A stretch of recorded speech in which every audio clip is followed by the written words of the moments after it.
Hello. এই যে পাত্রটা দেখা যাচ্ছে, পাত্রটা মাটির তৈরি এবং পাত্রটাকে কালার করার জন্য প্রথমেই আমি যেটা ব্যবহার করেছি সেটা হলো সাদা রঙ।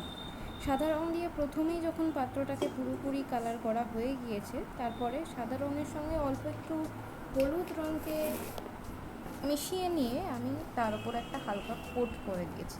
তার কারণ শুধু যখন সাদা রঙটা ব্যবহার করা হচ্ছিল তখন দেখা যাচ্ছিল যে তার ওপর যখন মাটির তৈরি তো জিনিসটা অ্যাকচুয়ালি, তো সেই কারণের জন্য এর ওপর যে কোনোই আমি কালার করি না কেন, সাদার ভিতর থেকে মাটির যে কালারটা একটু একটু বেরিয়ে আসছিলো, আমি হলুদ শেডটা সেই কারণের জন্যই ব্যবহার করেছি। যদিও এরকম শুধু সাদা রঙও আমি রাখতে পারতাম, বাট হলুদটা দিয়ে বেশি ভালো লাগছে, তাই জন্য হলুদ এবং সাদাটাকে মিক্সড করে আমি তারপরে এটাকে ইউজ করলাম। এবং যখন এটা তৈরি হয়ে গেল, আমি ঠিকই করেছিলাম প্রথমে এটার উপর একটা মুরাল পেন্টিং যাই বলি না কেন, তো সেটাকে ট্রাই করব এখানে।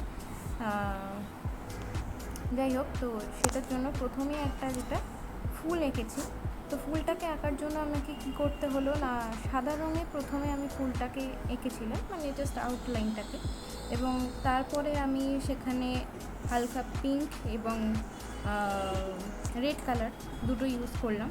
এবং এই যে ফুলের আউটলাইন বা এক একটা লাইন, যে কোনো আর্টিস্টরাই জানে যে এগুলো আঁকাটা খুবই সূক্ষ্ম এবং সরু তুলি সবসময়ের জন্য এগুলোকে ব্যবহার করতে হয়, যেগুলো 1 নম্বর তুলি বলা হয়, তো সেগুলো দিয়ে এই আউটলাইনগুলো ড্র করা হয়েছে এখানে।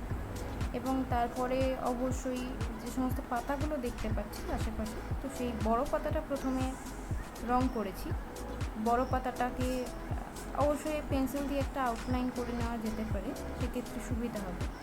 তো বড় পাতাটাকে প্রথমে বাই কালার করেই রং করা হয়েছে, মানে একদিকে পাতাটা একদিকে সম্পূর্ণ সবুজ, এবং সবুজের ধারে ধারে দেখা যাচ্ছে একটা কালো শেড আমি ইউজ করেছি, যাতে খুব সুন্দরভাবে জিনিসটা ফুটে ওঠে।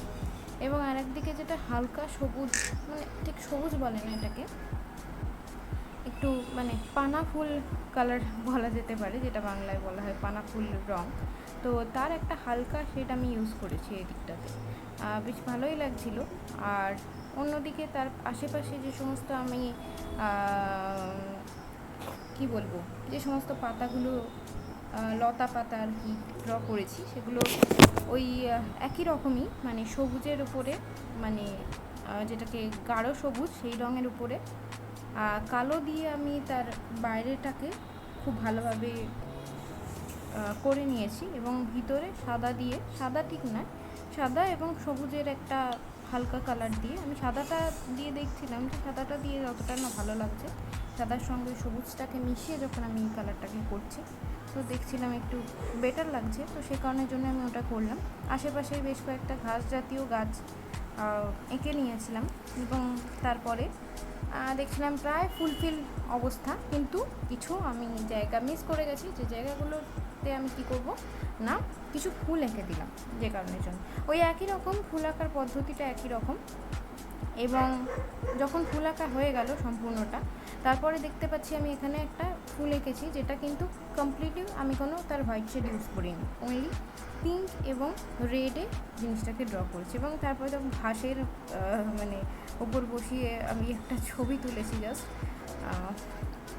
এবং মানে এভাবেই আর কি, জাস্ট একটা ট্রাই পটের উপরে, মানে কি বলি, মাটির পাত্রের উপরে আর কি একটা ট্রাই করলাম। পছন্দ হলে লাইক, শেয়ার এবং সাবস্ক্রাইব কিন্তু অবশ্যই।